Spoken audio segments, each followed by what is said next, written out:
Hello everybody, this is Rishikesh Chogle. I'm studying in FIM Tech and my topic is Gram-Scan algorithm. So let's look it into.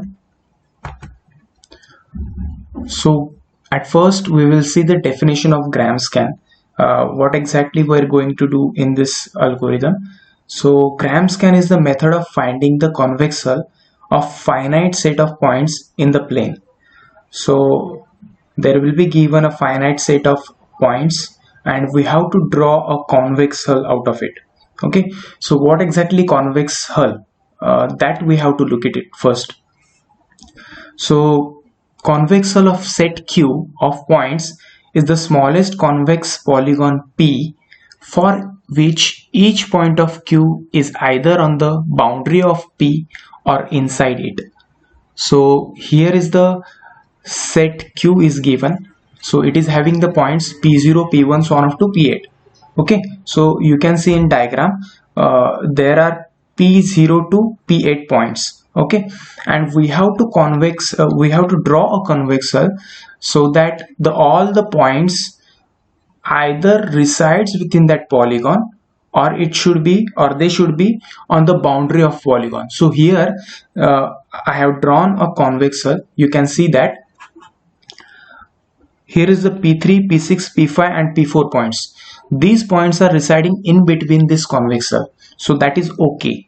Okay, P7, P8, P2, P1 and P0, all these 5 points are on the boundary of convex hull. So this is the boundary of convex hull. Look at this. So this is convex hull and all these points are present on the boundary of convex hull, and no other point is outside this convex hull. So that is the definition of the convex hull. So all points either must reside within the convex hull or they should be present on the boundary of it. Okay, so that is the convex hull, and by using the Gram-Scan algorithm method, we have to draw a convex hull out of the finite set of points. Okay, so there will be a given set of points. We have to draw a convex hull out of it. So that thing we have to I will explain in the example. So this is the algorithm, Gram-Scan algorithm. Some steps are given. So at first I will read these steps and I will show these steps by using example. So step 1 is that find the bottommost point by comparing y coordinate of all points. So at first we have to choose a point which is at the bottom, which must be a bottommost point. Okay, and by comparing the y coordinates, we have to select that point. If there are the 2 points with the same y value, there may be a chance of having a same 2 points with the same y value. Then point with the smaller x coordinate value is considered. I will explain this in the example. Just I am reading this first step. Okay, so let the bottommost point be the P0. So in first step what we will going to do is select the P0 point. So next move to the step 2. For remaining points, sort by polar angle in counterclockwise around P0. Okay, so we have to sort some points by using a polar angle in counterclockwise direction. We will see in the example. Better we will see this in example because this whatever I am reading just cannot be easily understood just by reading. So next thing is that if the polar angle of the 2 points is same, then put the nearest point first. Okay, step 3 is let S be the empty stack. Okay, so we have to use the stack data structure here. Fourth point is push P0 on stack, push P1 on stack, push P2 point on stack. So 3 points we have to push on the stack on the step 4. Step 5 is for I is equal to 3 to n. I is equal to 3 means what? Whatever we push these 3 points, after that means, for example, our finite set is having a 8 points. So that means at first we have pushed P0, P1 and P2. Remaining all other points, for the remaining all other points we have to do this procedure. We have to iterate through this for loop.